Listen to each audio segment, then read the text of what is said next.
bakit? Ano bakit? Bakit mo ako pinapatuloy sa bahay mo? Tsaka bakit mo ako tinutulungan? Halika, maupo ka muna. Sorry. Maupo ka muna.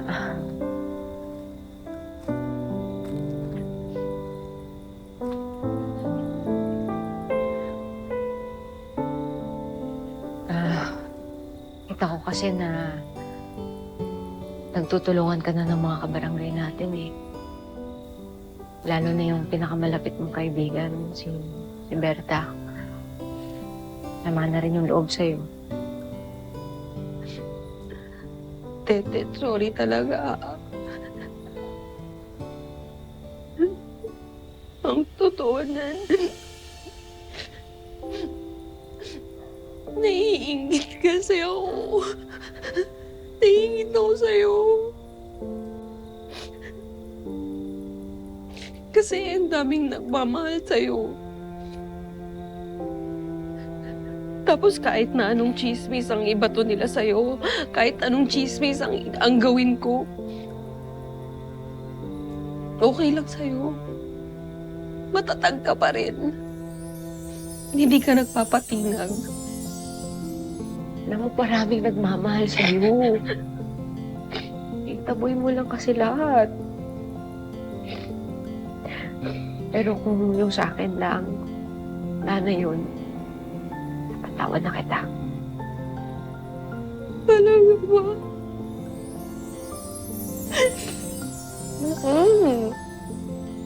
Ano, umiyak? Umiyak. Ako humihingi ng sorry sa'yo, Ted. Pati na tayo. Tet, Oh, Tet.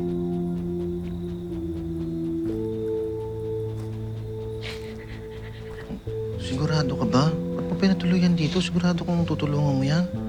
Baka mamaya umandar na naman yung saltik niyan. Adong, okay na kami. Naayos na kami dalawa. Saka kung tutulong ako, eh, ba't pagdududahan ko pa? Okay na yan. Sige, kung bahala. Gusto ko lang sabihin na napatay na namin yung apoy. Eh, buti sa awa ng Diyos, wala namang namatay o nasugatan ng malala. Yun nga lang, siyempre marami mga nawalan ng bahay.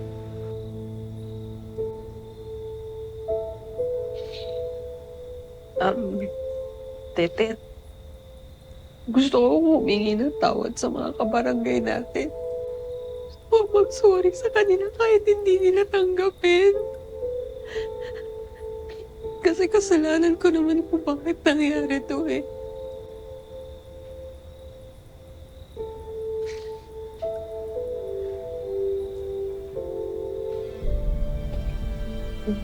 Mag-alala. Dito kami, ha?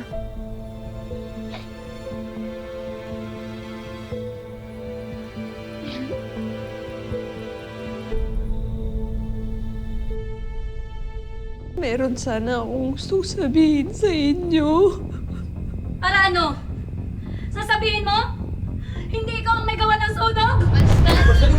Nang dahil sa'yo nasunugan! Pabiktim ka, Esther! Huwag kami! Kaya nga, sinungaling ka kasi kaya wala nang maniniwala sa'yo eh. Alam mo ba't hindi ka kaya lumipat na lang ng ibang barangay? Sama mo yung kapatid mo, parehas naman kayo ugali. Walang iya ka, salot ka talaga, Esther! Sandali, tama na! Teka mga kababayan, pwede. Sandali lang ho, makuminahon kayo, ha? Bigyan natin ng pagkakataon si Esther na makapagpaliwanag. Pakinggan natin kung anong sasabihin niya, okay? Unang-una po. Sorry po. Sorry po, kasalanan ko po. Naputulan po kasi ako ng kuryente. Wala po akong pambayad. Kaya naisipan ko po na magpakabit ng jumper. Hindi ko naman po inaasahan. Tsaka hindi ko naman po alam na ganun yung mangyayari. Wala pong halong kaplastikan, tsaka tapos puso po ako humihingi ng tawad sa inyong lahat. Sana po mapatawad ninyo ako. Kung ano man po yung magiging kaparusahan, tatanggapin ko kahit ano po yun. Sorry po talaga. Pasensya na po. Hindi ko sinasadya.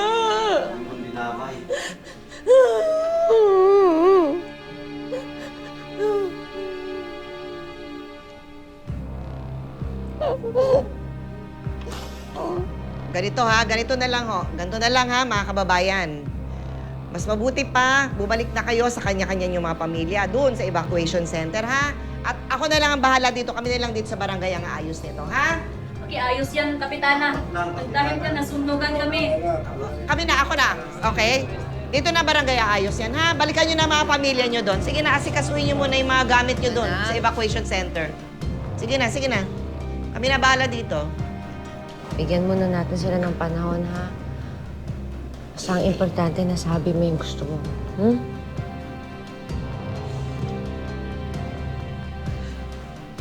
Pupuntahan ko na lang muna si Ate Jaya. Sabi kasi sa ospital, baka bukas pwede na daw siya umuwi. Sige, tara. Samahan na kita. Sige po, Kapitana. Salamat po.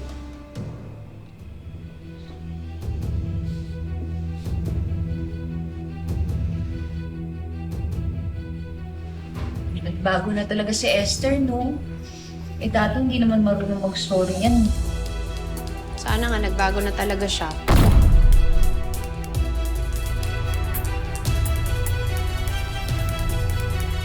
Ivan! Ibigay mo sa akin ang anak ko. Anak mo? Ha? Anak mo? Gusto mo? O sige! Eto, saluhin mo!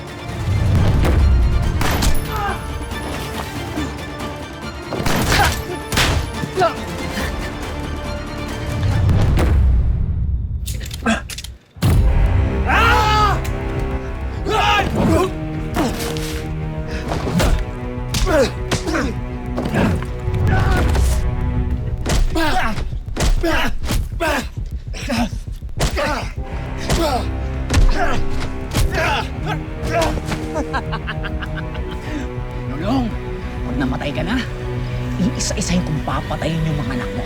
Tapos paulit-ulit kong gagamitin yung asawa mo para magka-baby kami ulit.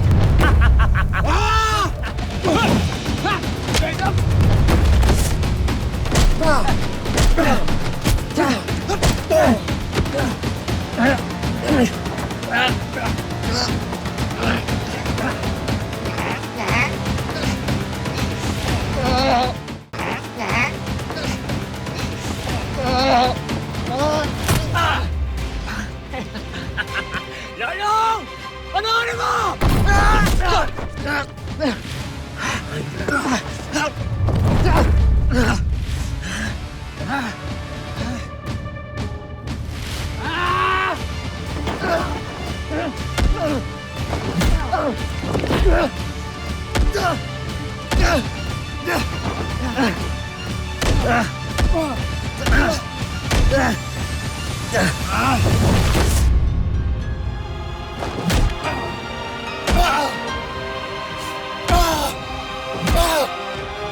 Hayop ka! Hinapoy mo ang asawa ko!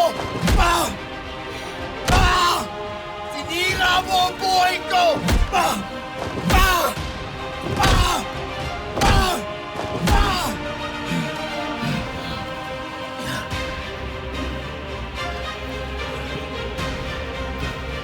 Katapusan na ng kasamaan mo. Lolo! Hayop ka! Mamatay ka na! Ah!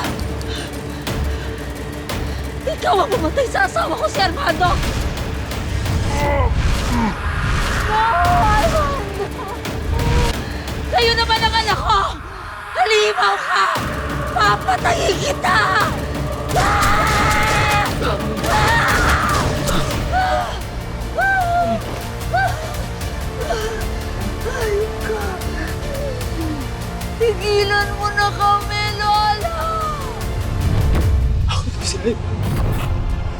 Ay, kalula kayong kalay. Sige.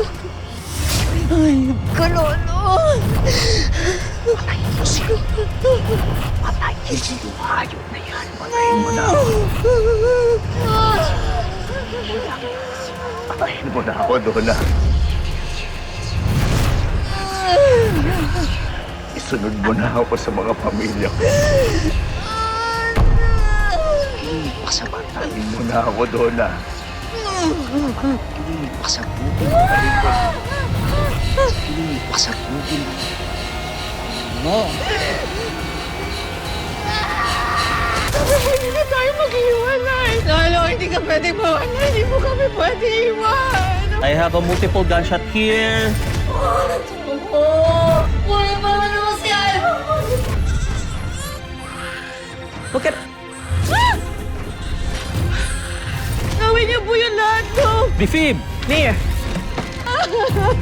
Hindi ba si mama na yung asawa ko? Time of death. 3:35 a.m. Doc.